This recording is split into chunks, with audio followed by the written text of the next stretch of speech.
Bonjour à toutes, bonjour à toutes, j'espère que vous allez bien. Ce lundi 22 septembre, on va débuter le webinaire ChatGPT pour le droit. Vous pouvez activer vos caméras si vous le souhaitez, je me sentirai moins seul, je vous en remercie par avance. Je vous ai mis un petit message d'accueil pour tous ceux qui viennent d'arriver, je vais vous le présenter.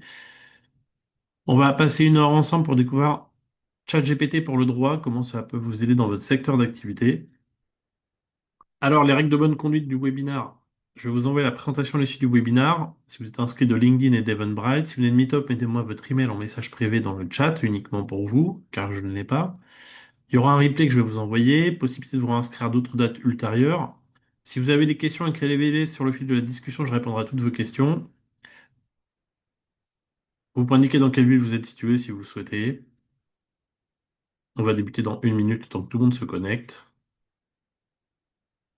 Je remets le petit message pour tous ceux qui viennent juste d'arriver, bienvenue.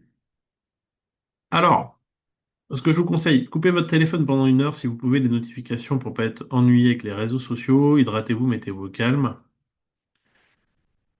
40 000 personnes ont assisté à mes webinaires depuis 3 ans permettant de mieux comprendre comment développer une activité. Donc je prends vraiment en compte les retours de chacun. Donc n'hésitez pas à me faire des retours critiques sur ce que je vais vous présenter, hein, il n'y a aucun problème. Donc je suis Mathieu. Je vous mets le lien de mon LinkedIn dans le chat si vous souhaitez rentrer en relation avec moi sur LinkedIn. Je vous mets également, si vous souhaitez me mettre une recommandation après le webinaire, vous pourrez le faire sur LinkedIn. Je vous en remercie par avance.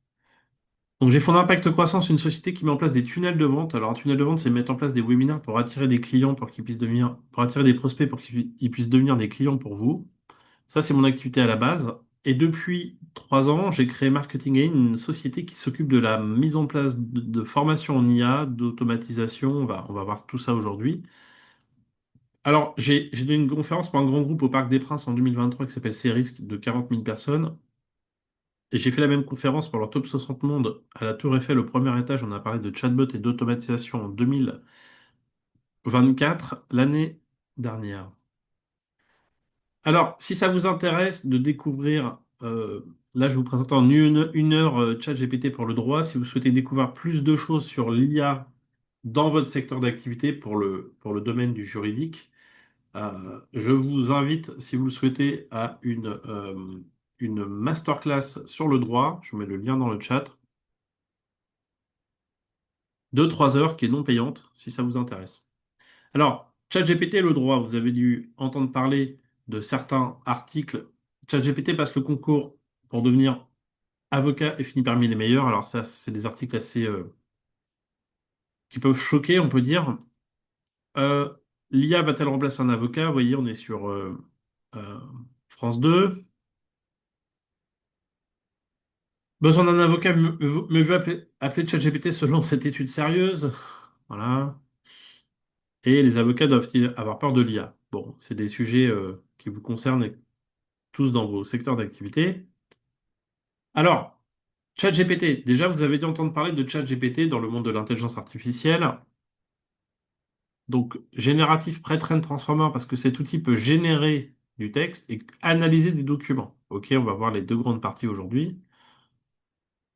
1760 000 milliards de paramètres, c'est le nombre de paramètres d'entraînement de ChatGPT pour qu'il vous produise des réponses aujourd'hui appropriées aux demandes que vous lui faites.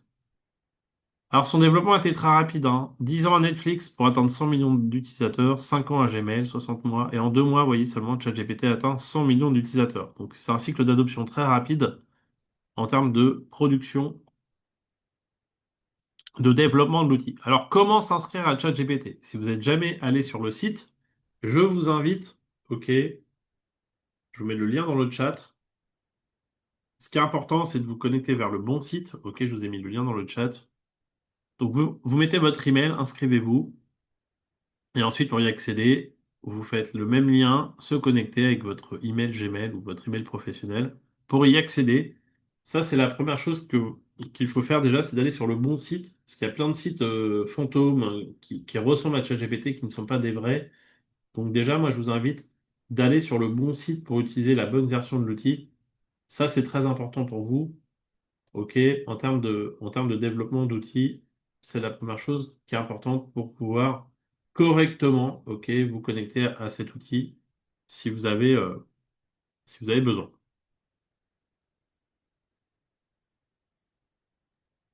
Alors, comment est-ce que vous, utilisateurs, utilisez ChatGPT? On va voir ça. Je vais vous mettre un petit sondage dans le chat. Alors, je vais mettre ici le lien du sondage. C'est anonyme, hein, donc vous pouvez le remplir ou vous pouvez cliquer sur le lien ou scanner le QR code. Le QR code, est-ce que vous êtes novice, vous n'avez jamais utilisé l'outil? Est-ce que vous êtes débutant, vous avez déjà fait des prompts? Est-ce que vous êtes confirmé, vous mettez des documents dans l'outil? Ou est-ce que vous êtes un expert? Ok. Donc, vous pouvez flasher le QR code si vous souhaitez, ou cliquer sur le lien dans le chat. C'est juste pour voir où vous en êtes tous et toutes. Donc, pour l'instant, tout le monde a déjà utilisé l'outil, dans ceux qui répondent. Certains travaillent avec des fonctions avancées, donc vous faites même du prompt engineering. On voit que pour l'instant, il y a une majorité de personnes qui débutent hein, au niveau de l'utilisation de l'outil.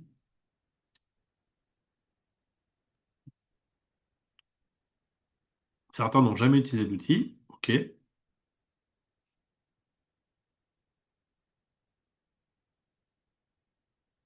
OK. Alors, deuxième petite question, après je vous ennuie plus avec les sondages. Comment pense, alors ChatGPT, le modèle O3 peut raisonner, hein, c'est pour ça qu'on dit qu'il peut penser. Comment pense ChatGPT? Je vais vous mettre un deuxième petit sondage, c'est le même lien, ça va prendre 1 minute à nouveau. C'est juste pour voir si vous êtes au fait de l'outil.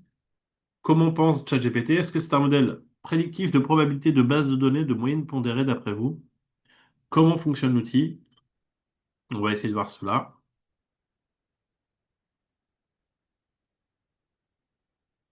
Alors, quand je faisais ce sondage il y a encore 3 ans, beaucoup de personnes se trompaient, en tout cas ne répondaient pas à la bonne question.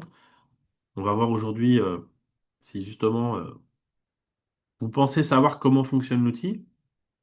Alors, je vous rassure, après je vais vous expliquer le fonctionnement, hein, tout va bien. Alors qu'on voit qu'il y a une petite bataille entre probabilité et base de données pour l'instant.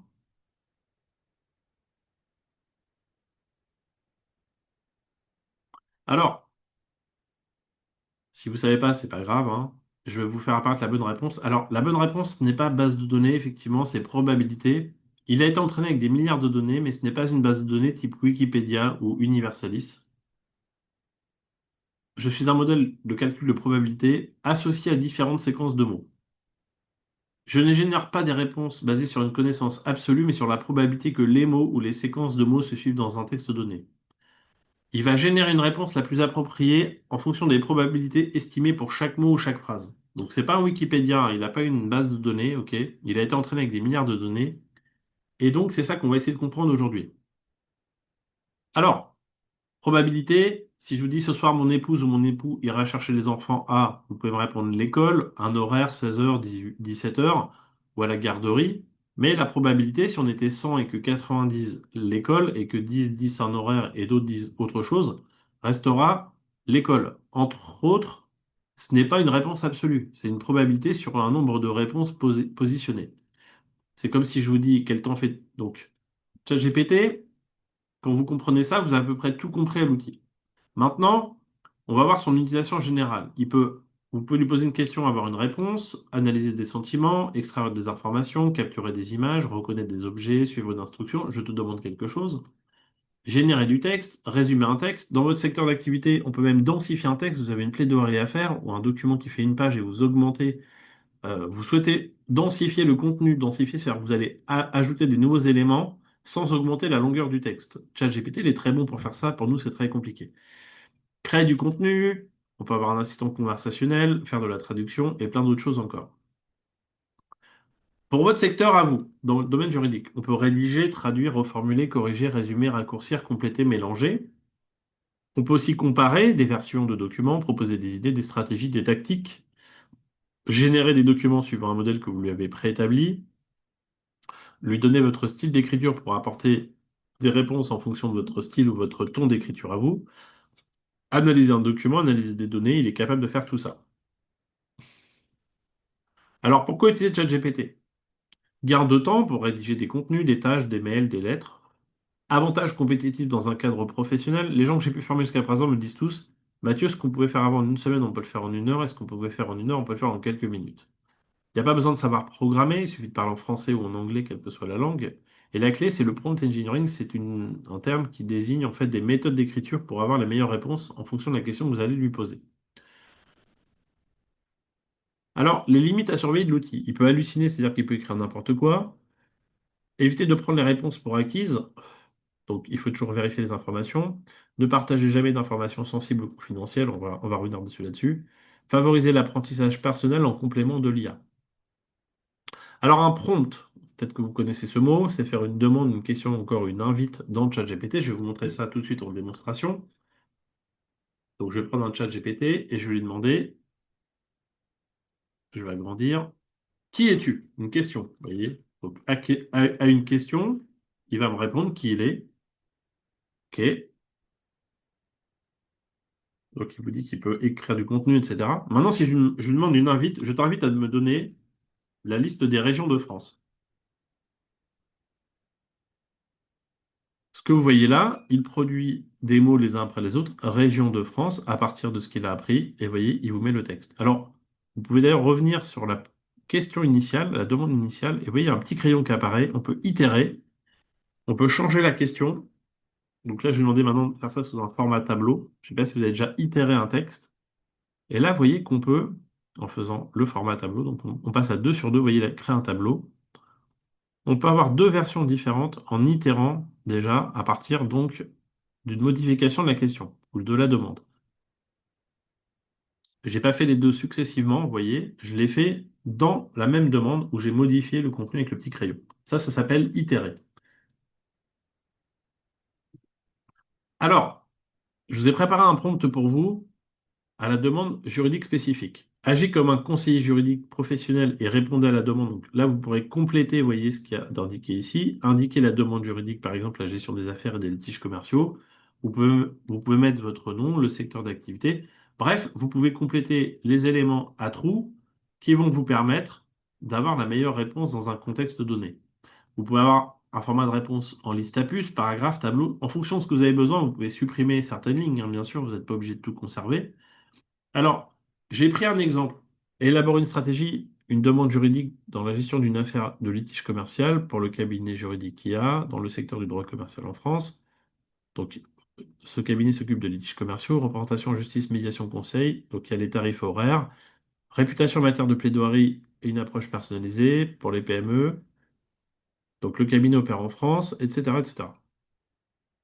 Donc, on peut, grâce à ça, vous voyez, obtenir des réponses avec des listes à puces, paragraphes, tableaux, comme je viens de vous le montrer, de cette façon.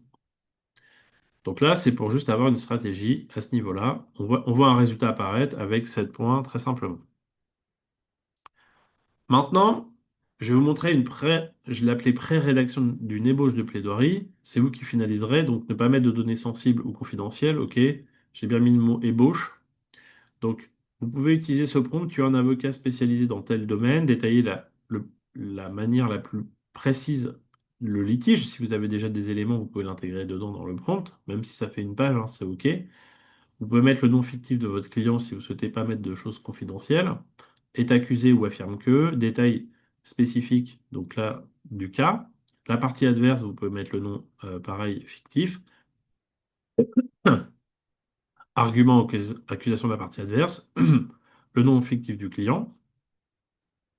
On pouvait mettre dans quel pays ça concerne.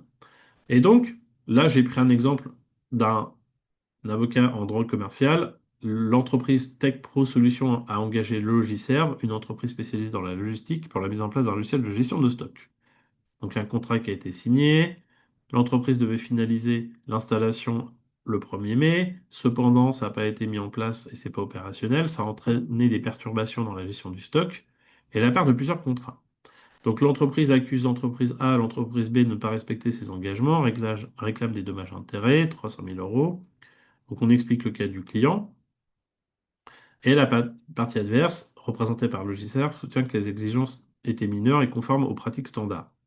En tant qu'avocat de Tech Pro Solutions, c'est de plaider en sa faveur en soulignant les faits pertinents, les arguments juridiques clés basés sur le droit des contrats et la jurisprudence favorable en matière de responsabilité contractuelle. Tu dois réfuter les allégations de Logicert. Donc, plus vous mettez d'éléments, hein, bien sûr, si vous avez des éléments à mettre dans l'outil, vous allez avoir plus de réponses, plus de contenu pour justifier cela. Donc, quand on lance cela, vous voyez, on a déjà des questions qui sont posées par ChatGPT. Le contrat contient-il des clauses de modification, etc., etc. Est-ce qu'il y a une clause de force majeure? Donc, il vous pose déjà une série de questions pour vous orienter dans les réponses. Donc, vous préparez les réponses justement que vous allez mettre dans ChatGPT. Oui, non, oui, non. Alors, vous pouvez mettre des phrases complètes si vous avez des éléments spécifiques. OK? Et après, vous allez pouvoir, grâce à ça, avoir des résultats d'un ébauche de plaidoirie. C'est pas une plaidoirie, c'est une ébauche que vous allez pouvoir utiliser pour déjà avoir un fil directeur de votre préparation, de votre ébauche que vous allez rédiger. Alors, ça ne va pas vous remplacer, c'est pour vous donner déjà des idées à partir d'éléments que vous allez pouvoir mettre dans l'outil.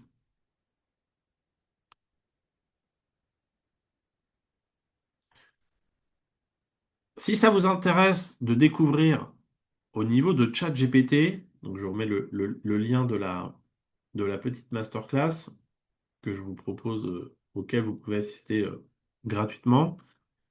Donc cette masterclass, on verra les 10 modèles de langage, parce que ChatGPT, il n'y a pas qu'une version. Un modèle, c'est une version. Il y a la version 5 qui est sortie, mais il y a la version avec Canvas, on peut créer du contenu comme dans Word. Il y a le mode vocal avancé, on peut parler avec ChatGPT en direct. Les modèles O1 et O3 permettent de raisonner. On peut prolonger la durée de la question pendant plusieurs minutes pour avoir un maximum d'informations en retour. Donc on verra ces modèles de langage. Comment écrire des prompts? Apprendre à rédiger des prompts, justement, dans ces 3 heures. On va pas avoir le temps de faire tout ça aujourd'hui en 1 heure, mais en tout cas, si ça vous intéresse.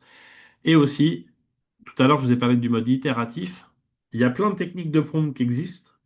Et donc, je vous en présenterai 5, ok, que vous allez pouvoir utiliser après cette masterclass, pendant cette masterclass. Et aussi, si ça vous intéresse, on verra des outils d'IA dédiés à votre secteur d'activité par rapport à l'IA pour le droit. Donc ça, n'hésitez pas, venez à cette masterclass. Ok, je vous mets les différents liens dans le chat. Il y en a une dédiée pour les avocats dans le domaine juridique et une dédiée pour ChatGPT. Vous avez les deux. Donc celle-là, elle est dédiée uniquement pour le domaine juridique et l'autre précédente pour le domaine de ChatGPT en général. Là, on verra d'autres outils que je vous présenterai, ok, qui peuvent vous aider à aller un peu plus loin avec des outils dédiés au monde juridique. On verra tout ça spécialement dans cette masterclass. Ça peut vous aider à découvrir des outils que vous ne connaissez pas qui peuvent vous faire gagner en productivité, surtout du temps.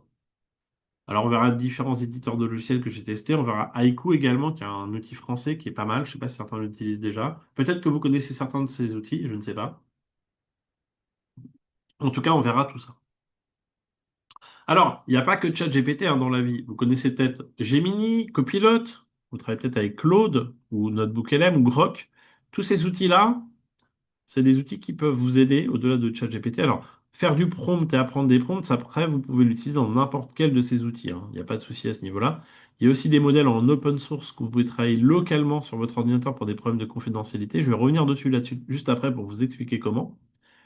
Donc, j'ai aussi un sommet IA Experience qui va présenter des outils, si ça vous intéresse, pour vous permettre, d'un point de vue pratico-pratique, de gagner en productivité. Je vous présenterai 8 outils dans ce sommet. Dont Nuta pour faire des enregistrements, je vais faire un petit focus dessus juste après, ça va être intéressant pour vous. Gamma faire des présentations. Donc Nuta, ça permet, pardon, de retranscrire des textes issus de conférences Zoom, Meet ou appels téléphoniques avec vos clients. Gamma, on peut faire des présentations automatisées. Notebook LM, on peut gérer des dossiers avec 300 documents. Là où ChatGPT, vous êtes limité à 25. Et on verra aussi des agents autonomes, des agents IA, si ça vous intéresse. Si vous souhaitez aller encore plus loin, j'ai une journée complète sur l'IA, où là on rentrera dans beaucoup plus d'outils si vous avez du temps. Je reviens sur la confidentialité. On pose souvent la question, Mathieu, quid de la confidentialité dans ces outils? Donc, ne pas insérer d'informations personnelles et ne pas insérer de données sensibles d'entreprise. Vous êtes dans des domaines spécifiques sensibles, donc ne pas insérer d'informations personnelles, ne pas insérer de données sensibles d'entreprise. Ça, c'est la première chose qu'il faut bien intégrer. Vous allez pouvoir travailler en local avec LM Studio, je vais vous montrer après ce que c'est, mais ne pas mettre d'informations personnelles, de données sensibles d'entreprise. Pourquoi? Parce que ChatGPT, c'est écrit dans les conditions générales de vente que le contenu peut être utilisé pour aider à développer et améliorer leur service. Quand vous travaillez même avec la version payante de ChatGPT, ils peuvent utiliser vos données. Et donc, en termes de confidentialité, c'est pas terrible par rapport à votre secteur d'activité. Donc, vous pouvez anonymiser des documents, mais vous allez voir qu'on peut travailler en local sans connexion Internet avec des outils beaucoup plus simplement que ChatGPT. Quand vous faites de la veille, des documents anonymisés avec des plaidoiries et autres, vous pouvez l'utiliser, mais ne pas insérer d'informations personnelles, ça c'est hyper important, ni de données sensibles. Alors justement, comment exécuter localement comme ChatGPT pour avoir une confidentialité totale sans connexion Internet? LM Studio, je ne sais pas si vous connaissez cet outil, je ne sais pas si certains l'utilisent déjà, LM Studio. C'est un outil qui vous permet très facilement, LM Studio, de pouvoir travailler depuis votre ordinateur. Je vous mets le lien dans le chat. Il faut installer un outil et après télécharger des modèles open source. Je vous en parlerai justement en formation. Donc sans connexion Internet, ok. Ça fonctionne comme ChatGPT. Vous voyez, ça ressemble à ChatGPT. Sauf que c'est localement sur votre ordinateur. Vous n'avez pas besoin de travailler sur Internet et donc les données vont rester sur votre ordinateur. Vous pouvez être dans un avion, dans un train à la campagne sans connexion Internet, même à votre bureau, vous pouvez désactiver votre Wi-Fi. Ok, ça travaille sans connexion Internet. Alors, j'en parle dans ma formation. Donc, j'ai un webinaire de présentation de ma formation, si ça vous intéresse. Alors, pourquoi c'est important pour vous de découvrir ce monde merveilleux de l'IA? C'est que vous pouvez, grâce à ça, si ça vous intéresse, vous inscrire à comment on appelle ça, un webinaire de présentation de ma formation. Et ce qui est intéressant pour vous, c'est que je vous formerai justement en discrétionnaire, donc vous paierez selon la valeur perçue, il n'y a pas de prix à l'entrée. Donc cette formation peut être intéressante pour vous si vous avez besoin justement de vous former en IA à votre rythme hein, par rapport à ça. Alors, je vous offre même un rendez-vous de 15 minutes si vous avez envie de prendre un rendez-vous avec moi pour parler de vos besoins euh, de formation. On peut prendre un quart d'heure ensemble et je pourrais vous présenter qu'est-ce que je peux vous apporter pour vous si ça vous intéresse par rapport à ça. Les droits d'auteur. Vous possédez tous les droits sur le contenu que vous mettez dans l'outil, mais le contenu que vous générez aussi en sortie. Donc ça, c'est intéressant pour vous. Pourquoi? Parce que si vous créez du contenu, des livres blancs, des documents techniques, vous allez en avoir la propriété. Vous êtes, vous pouvez le faire, y compris, donc le contenu généré peut être dans un but commercial, comme la vente ou la publication. Donc si vous faites des publications sur LinkedIn, vous faites un livre blanc, comme je vous le disais, vous voulez éditer quelque chose, ça reste votre propriété. Vous êtes responsable du contenu que vous fournissez, hein. On peut lui demander tout et n'importe quoi, donc lui demandez pas de fabriquer des bombes. Il faut respecter la législation en vigueur, sinon votre compte risque d'être fermé. Voilà. Je ne sais pas si vous avez déjà demandé deux fois la même chose à ChatGPT, vous n'avez pas forcément les mêmes réponses, parce que ce n'est pas une base de données. En fonction du calcul probabilistique à l'instant A ou l'instant B, il ne va pas générer deux fois la même réponse. Et oui, c'est un modèle qui est basé sur des probabilités avec des puissances de calcul. Donc, en fonction du moment où vous allez lui demander quelque chose, vous allez avoir des réponses par rapport à ça, différentes. Exactitude du contenu. Vous avez vu, c'est écrit tous les jours en bas. ChatGPT peut faire des erreurs. Envisagez de vérifier les informations importantes. C'est pas un modèle qui est basé sur une connaissance absolue, mais sur un modèle probabilistique. Donc, faites attention à cela. ChatGPT peut faire des erreurs. Il peut même halluciner. Il peut écrire même n'importe quoi. Vous avez dû voir des articles dans le monde du juridique. Il y a plein de plaidoiries, il y a plein, pardon, de jurisprudences qui ont été inventées par ChatGPT où les avocats disaient oui, il y a telle jurisprudence qui permet. Et donc le juge disait mais cette jurisprudence n'existe pas, vous avez inventé quelque chose. Donc faites attention, revérifiez toujours les informations, ok, et vérifiez surtout l'exactitude du contenu généré. Gardez votre esprit critique. Oui, effectivement, sous l'ICO, il y a eu plein de cas inventés aux États-Unis. J'ai même en formation, j'en parle sur le sujet. Il y a tout un site qui présente tous les cas, justement, inventés. Alors, pas que aux États-Unis, même en France, hein, ça a apparu déjà. ChatGPT, vous pouvez l'utiliser comme un didactiphone. Donc, quand vous l'avez dans la version de votre téléphone, vous voyez, vous pouvez, avec le petit micro, enregistrer une conversation. Donc, vous êtes dans votre voiture, vous vous entraînez sur votre plaidoirie, par exemple, ou vous êtes en train de prendre des notes. Et il va convertir le texte, vous voyez, après que vous ayez parlé, en format. de l'audio en format, de l'oralité en format texte ici. Alors là, on est sur le téléphone, on voit pas très bien, mais quand vous revenez sur votre bureau, à votre bureau, pardon, avec votre ordinateur, vous voyez tout le texte apparaître correctement, vous voyez. Donc là, je faisais l'analyse, la visite, pardon, d'une maison comme un agent immobilier. Et après, je peux dans un chat GPT, à partir de ce que j'ai dit oralement, fais-le dans un ordre logique, intérieur de la maison, extérieur. Mais ça pourrait être aussi, organise-moi tout ce que j'ai expliqué d'une manière à ce que ce soit fait pour préparer une plaidoirie, vous voyez, par exemple. C'est simplement pour vous montrer que vous pouvez avoir des éléments de langage que vous avez, vous, à l'oral, et après les utiliser pour ce que vous avez besoin de cette façon. Alors, c'est limité à 5 à 6 minutes, hein, ça ne va pas aller très loin. Par contre, si vous avez un système, si vous avez besoin d'un système, pardon, pour votre quotidien, faire des enregistrements de compte rendu de réunion, de choses comme ça, vous avez Nuta, je vous montrerai Nuta, le site, c'est français. Alors, en termes de confidentialité, ça ne va pas entraîner vos données, c'est SOC 2, donc ils ont un niveau de confidentialité. Vous pouvez, voyez, avec Nuta, enregistrer des réunions en ligne. Donc, si vous êtes dans votre cabinet à plusieurs pour faire les comptes rendus de réunion, donc je vais vous montrer un exemple de compte rendu qui a été généré par Nuta.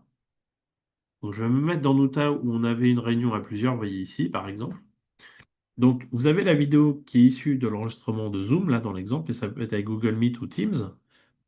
Une timeline de tout ce qui s'est dit ici. Tout le texte qu'on retrouve ici de qui a dit quoi. OK. Vous avez même ici l'information sur qui a parlé. Alors, j'aurais pu nommer les speakers ici. Vous voyez le temps de parole de chacun des speakers. Et il vous génère un rapport automatisé ici. Vous voyez, vous avez un rapport automatisé de tout ce qui s'est dit.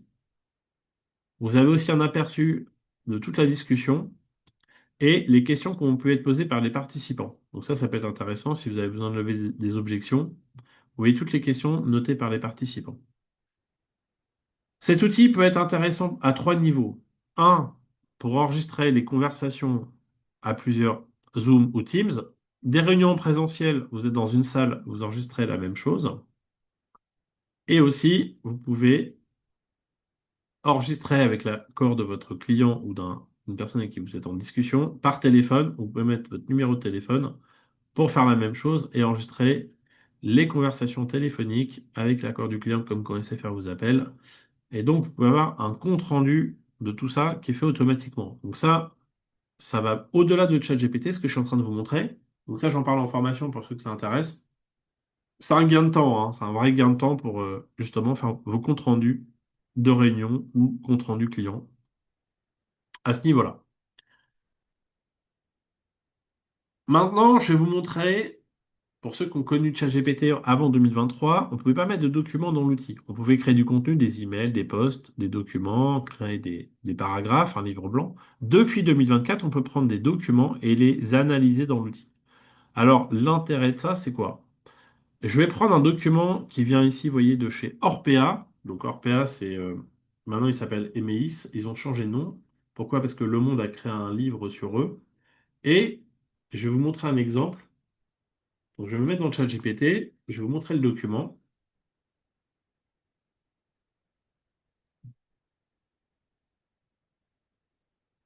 Donc ce document, c'est un PDF, hein, c'est un document public qui est disponible sur Internet, qui était disponible à l'époque sur Internet. C'est le résultat financier, vous voyez, il y a 63 pages, donc il y a beaucoup d'informations. On va pas avoir le temps de lire tout ça, justement, de tout analyser nous-mêmes. On va demander de ça à ChatGPT, vous voyez, avec tous les éléments financiers. Donc qu'est-ce qu'on va faire? Je vais prendre le document, je vais me mettre dans ChatGPT. Donc dans ChatGPT, si vous avez jamais mis de document, je vous montre où c'est. Vous pouvez ici avoir le bouton plus, et là, vous pouvez ajouter un fichier. Sinon, ce que vous pouvez faire, vous pouvez déposer, vous voyez, le fichier en prenant le document, en drag and drop. Vous voyez, je prends le fichier, je le déplace ici. Et là, vous voyez, il va directement se mettre dans le chat GPT, ajouter le fichier à la conversation. Hop, je dépose mon fichier. Et là, je vais lui poser une question à ChatGPT, enfin, une série de questions, pardon. Je vais lui demander, voilà, à partir du document financier, donne-moi un tableau de synthèse des éléments financiers, deux, les points de vigilance, et trois, les points d'amélioration en bullet point. Donc là, il est en train de charger le fichier, vous voyez ici. On va attendre juste qu'il charge le fichier.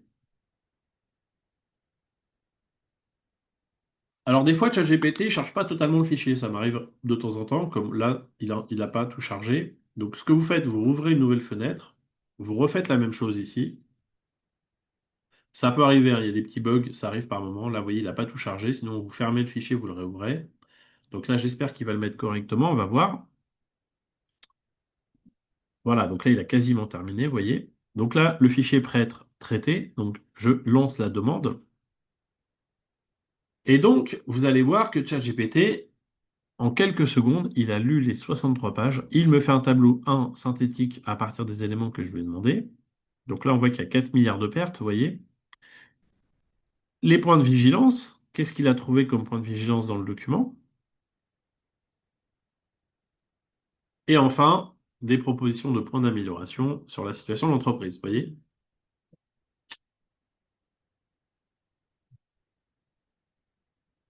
Maintenant, ce que je vais faire, c'est que je vais, à partir du tableau numéro 1 ici qu'il a créé, donc vous voyez, on est parti d'un PDF. Ensuite, il a fait un tableau, il a fait des éléments explicatifs 2 et 3. Je reprends le point 1 et je lui demandais, voilà, je ne sais pas si vous savez, mais ChatGPT peut faire des graphiques à partir d'un tableau. Donc je lui demandais, à partir du point 1, donne-moi un graphique synthétique des éléments financiers. Donc vous pouvez voir l'analyse qu'il fait en Python. Il n'y a pas besoin d'être développeur, hein. Il code pour vous à votre place. Et là, il va préparer, donc là je vais réduire la fenêtre, hein, vous voyez, j'ai pas besoin de voir le détail. Il va me préparer à partir du tableau synthétique un graphique, vous voyez. Et là, je peux rentrer dans le graphique et même changer les couleurs. Donc ça, c'est juste pour le look and feel, comme on dit, vous voyez, pour l'aspect visuel. Mais ce qui est intéressant, c'est que après, vous allez même pouvoir exporter en image ce fichier. Ou, regardez, maintenant, ce que je vais faire, c'est que je vais demander à ChatGPT. Voilà. Donc, à partir du tableau que j'ai ici, un, et du graphique que tu viens de créer, je vais lui demander de tout me mettre dans un fichier Excel. Et donc, ChatGPT, il est capable, vous allez voir, ChatGPT, il est capable de prendre les informations qu'il a du tableau, de prendre le graphique qu'il vient de faire et d'en faire un fichier Excel. Donc, je ne sais pas si vous savez, il peut créer des documents, ChatGPT. Donc là, je vais cliquer sur le fichier, vous voyez, très simplement. Je vais le télécharger. Et après, vous voyez, ça donne un résultat avec les éléments financiers associés au graphique directement. Donc, c'est un gain de temps, vous voyez, en termes d'analyse et de construction de documents de cette façon. Alors, ça, c'est une démonstration que je vous fais à partir de ça. Alors, attendez, excusez-moi, j'attendais juste un livreur, j'en ai pour une seconde, excusez-moi.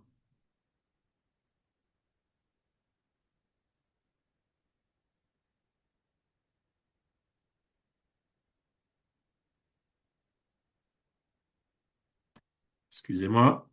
Voilà. Donc là, je vous ai montré l'analyse d'un document. On est parti d'un fichier PDF et ensuite on en a fait un, un tableau, une analyse et même un graphique et on en a refait un fichier Excel avec les éléments. Donc là, je vous ai mis la démonstration dans la présentation. Vous pourrez la rejouer si vous voulez. Maintenant, je vais prendre un document d'enquête publique, un rapport d'enquête publique sur l'usine Céveso. Il y avait des problèmes de risque industriel. C'est un document Word, hein, qui fait un certain nombre, 60 pages.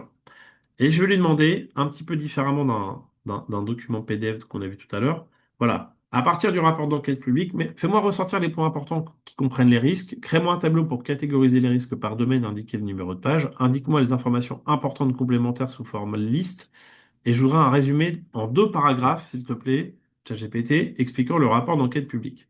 Donc vous voyez, je lui mets le document, le prompt, il me donne les numéros de page et un tableau qui catégorise pardon, les risques. Ça vous permet d'aller trouver plus facilement l'information, vous voyez, directement.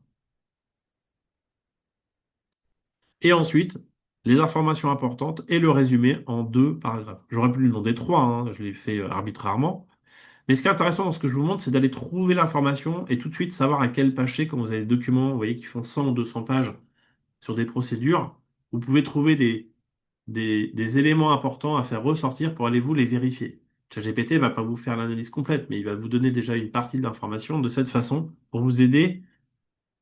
Au lieu de faire un contrôle F, rechercher dans le PDF des mots-clés, vous voyez, il peut faire l'analyse pour vous de certains mots-clés, fais-moi ressortir tel élément, vous voyez, dans un document. Là, j'ai pris des conditions générales de vente chez SFR, il y avait beaucoup de pages. Simplement, je lui demande, voilà, fais-moi ressortir toutes les clauses relatives aux résiliations anticipées en bullet point et en format tableau avec les numéros de page. Donc là, on cherche des cas spécifiques, vous voyez, et j'ai le résumé. Donc, par exemple, si SFR, pendant 30 jours, leur ligne Internet ne fonctionne pas, vous pouvez résilier pour cette raison, page 8. Donc, ça vous donne tout de suite l'information, vous voyez, que vous pouvez chercher sur quelque chose. Là, c'est toutes les possibilités de rétractation, pour quelles raisons, que vous pouvez trouver en fonction des numéros de page, et il vous explique tout ça ici. Je vais prendre maintenant un modèle de contrat de location pour un meublé. Et là, on va essayer de trouver des non-conformités. Alors, vous pouvez avoir des contrats de NDA, vous voyez, des contrats XY, où il y a peut-être des non-conformités, on cherche des non-conformités dans des documents. Alors, j'ai pris un exemple avec un modèle de contrat très simple, un vide, mais vous pouvez le faire avec des vrais contrats, vous verrez, ça fonctionne pareil. Ensuite, je prends un deuxième document qui est les clauses de la loi Allure, ok, c'est les 10 clauses abusives en plus. Donc, un, j'ai un modèle de contrat, deux, les clauses abusives, et je vais demander trois choses à ChatGPT. Est-ce qu'il connaît le code civil? Deux, pour le brancher sur le sujet. Deux, est-ce que le contrat de bail est conforme au code civil? Si oui, en quel point? Sinon, corrige-moi et donne-moi les non-conformités avec un numéro de tableau, le numéro de page. Et trois, je vais remettre en second temps les clauses abusives pour qu'il me compare le document du contrat, du modèle, avec les clauses abusives pour voir s'il y a des non-conformités également par rapport à ça. Alors, est-ce que tu connais le code civil? Il vous dit oui, il vous explique comment. Bon, c'est pas ça qui nous intéresse, c'est pour qu'il sache qu'après, on va lui redemander quelque chose sur le code civil. En deux, je mets le document, vous voyez, contrat. Alors, il y a une non-conformité, c'est très simple, il n'y a pas le DPE. C'est obligatoire dans un contrat, mais vu que c'est un modèle, il n'a pas mis le DPE, et je n'avais pas le DPE. Donc, vous voyez, il a trouvé une des non-conformités qui correspond justement. Donc, vous voyez, tout le reste est conforme. Donc, c'est intéressant pour peut-être vous chercher des non-conformités sur des documents. Ça peut être une façon de travailler. Moi, c'est comme ça que j'explique aux avocats pour travailler dans le domaine juridique de cette façon. Et il vous explique la correction à apporter. Ensuite, est-ce qu'il y avait des clauses abusives? Il n'en a trouvé aucune dans le modèle, heureusement. C'était un modèle sur un site spécialisé d'ailleurs.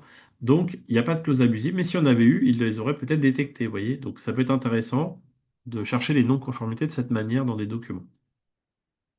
Alors, je ne sais pas si vous savez, mais ChatGPT il peut se connecter à Internet. Donc, je vais vous montrer un exemple. Je vais le faire en live hein, pour que vous puissiez voir un exemple de non-conformité. Alors, on va prendre un exemple. Formation. On va prendre un exemple assez simple. Donc, je vais prendre ChatGPT. Je vais vous montrer déjà où est-ce qu'on fait des recherches dans l'outil pour faire justement une recherche Internet, si vous ne l'avez jamais fait. Donc, par exemple,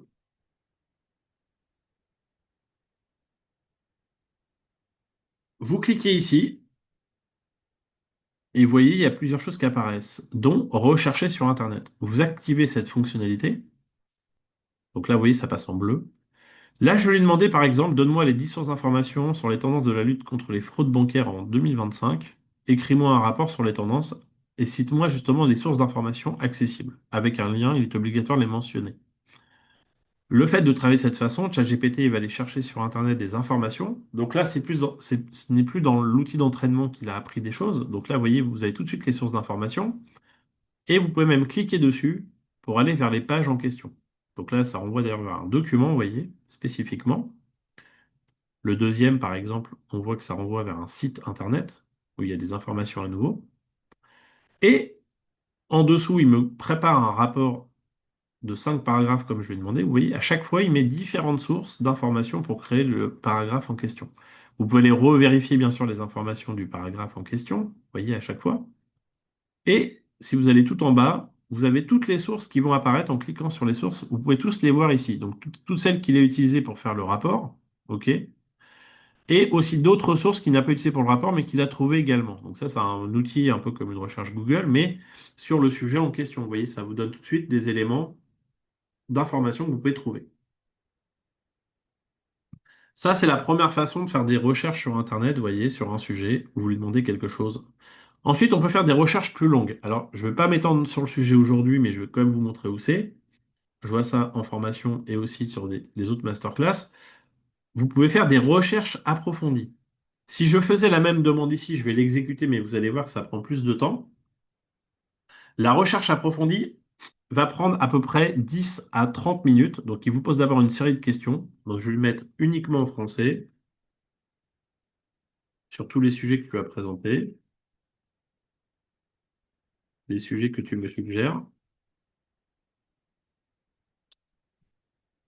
Voilà. Et là, il va lancer une recherche qui va durer à peu près une demi-heure par rapport à ça. Donc, il va lancer une recherche, OK, qui va prendre un certain temps. Et là, il faut patienter pour avoir ce résultat. Donc ça s'appelle la recherche approfondie. Ça va aller beaucoup plus loin. Donc ça, j'en parle en formation, si ça vous intéresse. Aussi lors de la journée complète. Je vous ai mis les liens dans le chat. Alors maintenant, ChatGPT peut créer des images. Si vous avez besoin d'illustrer des documents que vous avez créés vous-même, il est capable avec le nouveau moteur, donc qui s'appelle 4O. Auparavant, avec Dali, il faisait pas des images de bonne qualité et surtout, on ne pouvait pas intégrer des textes dans les images.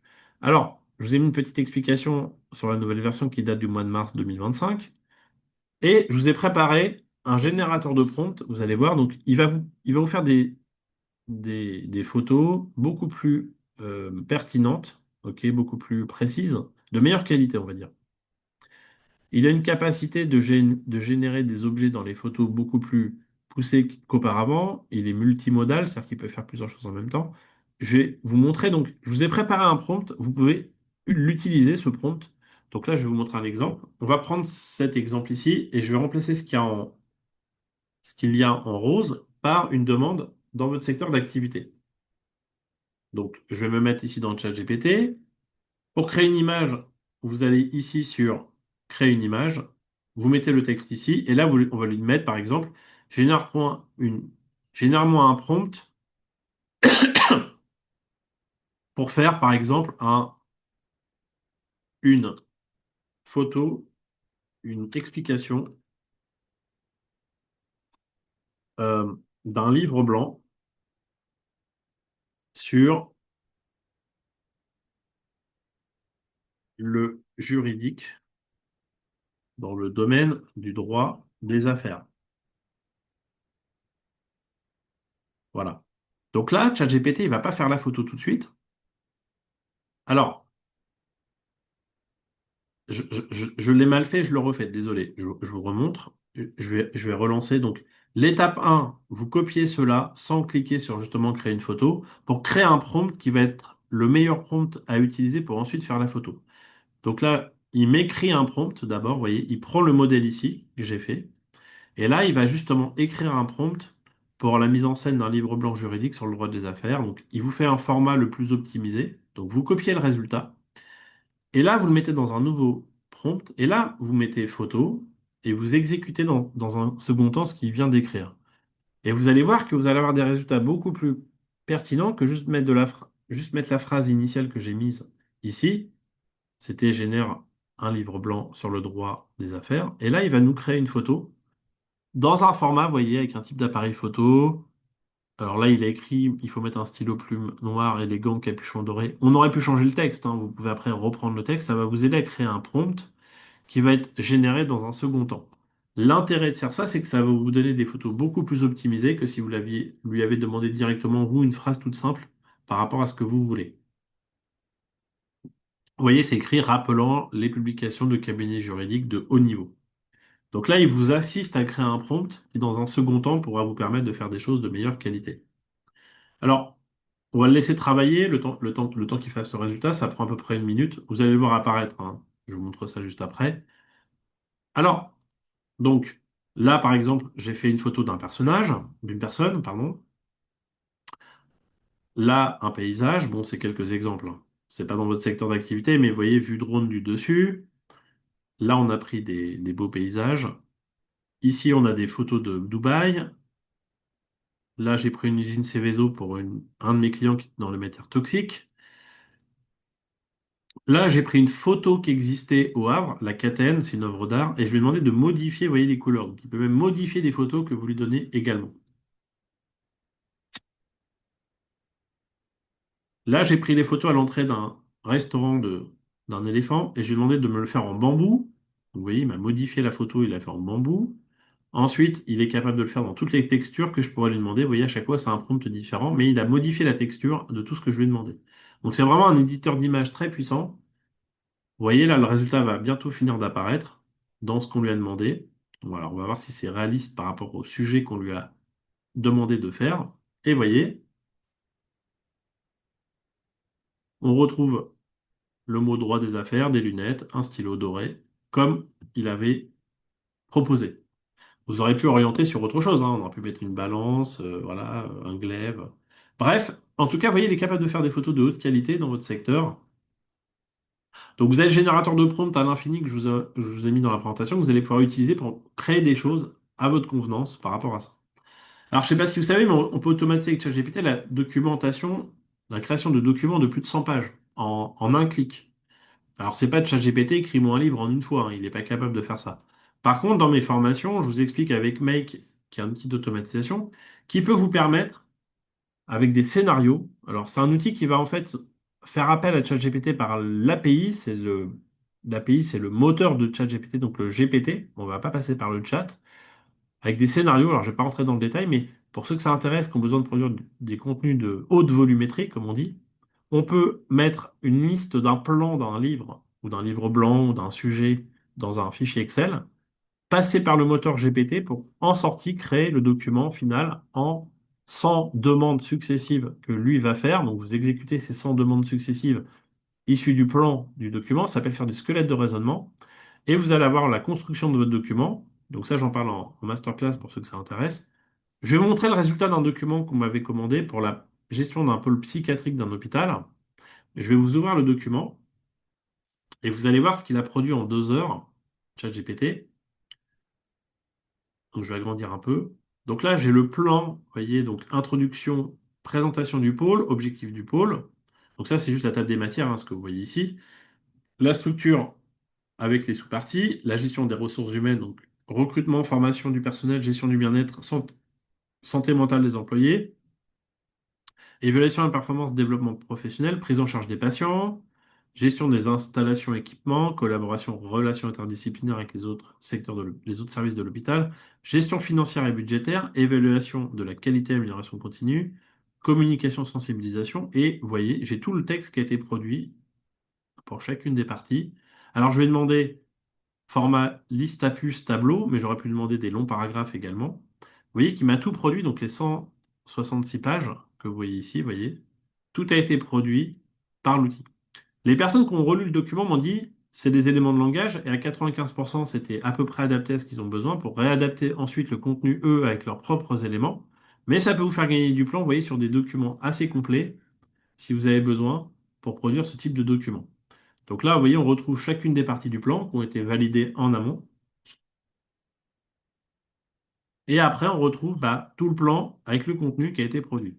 Donc, si vous êtes, vous, avoir besoin, pardon, de créer des documents assez de taille importante, c'est possible de faire ça de façon automatisée avec des outils, vous voyez, de cette façon, pour vous vous concentrer après sur le contenu même du document par rapport à ça. Alors, si ça vous intéresse, comme je vous le disais tout à l'heure, j'ai une formation en IA qui débute là, et si ça vous intéresse, il n'y a pas de prix fixe à l'entrée, c'est-à-dire qu'il n'y a pas de, il n'y a pas un montant, il n'y a pas un montant à payer. Donc si ça vous intéresse, vous avez la possibilité de vous inscrire à cette formation qui est discrétionnaire. L'objectif, si ça vous intéresse, c'est de pouvoir justement suivre une formation à votre rythme en partant de zéro, hein. Je forme vraiment en partant de zéro. Donc là, vous avez le lien pour l'inscription si ça vous intéresse pour découvrir, on va dire, la présentation de la formation avant de vous inscrire, hein, voilà. Donc, je vous ai mis le lien ici, si vous le souhaitez. Je vous enverrai par mail de toute façon le replay de présentation si vous n'avez pas le temps de vous inscrire aux dates. Il n'y a pas de problème, vous allez recevoir le replay de la présentation de la formation. Et aussi, je vous offre le premier module 1 sur les 10. Comme ça, vous pouvez voir le contenu pédagogique si ça vous parle, si ça vous intéresse, pour ensuite vous inscrire à cette formation. Si vous êtes une entreprise avec des collaborateurs à former, j'ai aussi des modules que je peux faire en intra. Donc là, je peux former sur des catalogues spécialement sur des outils que je peux former vos collaborateurs, avec des parcours, hein. Donc ça peut être un seul module pour former de 12 à 36 personnes, ou des parcours personnalisés de 7, 14 ou 21 modules si vous avez besoin pour former vos collaborateurs. Donc tout ça, je vais vous l'envoyer par mail, hein, vous allez avoir la documentation également. Donc là, c'est former des collaborateurs d'une entreprise que vous, pas avec d'autres personnes. L'autre formation initiale, c'était, si ça vous intéressait pour vous, en Intitu Persona, que pour vous, à titre personnel par rapport à ça. Donc vous aurez le détail de mes disponibilités aussi dans le document que je vais vous envoyer. Et si vous avez besoin de prendre un rendez-vous avec moi pour parler un petit peu de vos besoins, n'hésitez pas. Par rapport à ça, je vous remets le lien. On peut en discuter, voir si c'est un besoin pour vous personnel ou un besoin pour vos collaborateurs. Vous pouvez prendre un rendez-vous avec moi, il n'y a aucun problème. On discute de vos besoins et on met en place une formation si vous avez besoin pour gagner du temps. De toute façon, vous pouvez venir aussi aux autres modules que je vous ai présentés. J'ai des recommandations donc de pas mal de monde qui sont venus à mes formations sur LinkedIn. Oui, j'en ai 400, plus de 400, voilà. Si vous souhaitez me mettre une recommandation après le webinaire d'aujourd'hui, vous pouvez le faire sur LinkedIn si vous êtes rentré en relation avec moi. Je vous en remercie par avance. Et puis, je vous mets d'autres événements auxquels je vous invite également. Vous aurez toute la liste que vous allez recevoir. J'ai quelques références clients, notamment des cabinets d'avocats donc avec qui j'ai travaillé. Je reste à votre disposition, hein. Si vous avez des questions, n'hésitez pas. Vous avez toutes les informations. Je vous remets mon lien LinkedIn si vous souhaitez vous connecter avec moi sur LinkedIn. Et on en reparle, voilà, quand vous voulez, pour vos besoins personnellement, si vous êtes tout seul en tant qu'avocat indépendant, voilà, ou avec un ou deux associés, pour les formations discrétionnaires. 10 modules sur 10 semaines, c'est de 18h à 19h30 le lundi ou le mercredi avec des replays en plus. Vous pouvez vous former à votre rythme pour apprendre une vingtaine d'outils d'IA qui vont vous permettre de gagner en productivité. Je mettrai les retours de témoignages clients de gens qui ont fait la formation entre mai et juillet également. Puis si vous avez besoin interne pour former vos collaborateurs, n'hésitez pas. Comme je vous le disais, vous avez aussi, si vous souhaitez, la possibilité d'accéder à une masterclass de 3 heures hein, uniquement et une dédiée pour le monde des avocats spécialement également. Donc moi, je reste de toute façon à votre disposition. Ok, si vous avez la moindre question, vous pouvez me contacter par mail, hein, il n'y a aucun problème. On en reparle quand vous voulez. Je vais vous souhaiter une bonne fin de journée. Je vous dis à bientôt. Et puis, bah, n'hésitez pas, hein. Merci Souliko. Si vous avez la moindre question, vous pouvez me contacter par mail ou sur LinkedIn ou prendre un rendez-vous. C'est comme vous voulez, hein. Vous faites voilà, vraiment comme vous voulez. Et moi, je vous apporterai toutes les réponses par rapport à ça. L'idée, c'était de vous faire un petit aperçu aujourd'hui, hein. C'est pas en une heure qu'on peut faire tout. Vous avez compris qu'il y a beaucoup de choses à voir. Mais voilà, en une heure déjà, je vous ai présenté des possibilités. En 3 heures, la masterclass, vous verrez encore plus de choses. Et la formation sur 10 semaines. Merci Viviane. Bah, moi aussi, je vais vous souhaiter un bon appétit. Je vais aller manger, me sustenter. Et puis, je reste à votre disposition, hein, vraiment, si vous avez des questions, n'hésitez pas. Merci Sandrine pour le clap. Sandrine a fait la formation. Et puis, l'idée, c'est de vous faire gagner du temps sur des choses en termes de productivité qui ne sont pas à forte valeur ajoutée, qui vont permettre de automatiser des choses, de gagner en productivité pour vous concentrer sur l'essentiel, à savoir l'analyse de vos dossiers, trouver les bonnes informations rapidement, voilà. C'est ça le plus important en fait pour ne pas perdre du temps. Le 80-20, vous voyez, où vous passez beaucoup de temps à chercher des choses dans des documents. Il y a plein de choses qu'on peut faire avec ce type d'outils, tout simplement, et vous faire gagner en productivité. Bah, écoutez, je vais vous souhaiter une bonne fin de journée. Je vous dis à bientôt et puis au plaisir. Merci beaucoup.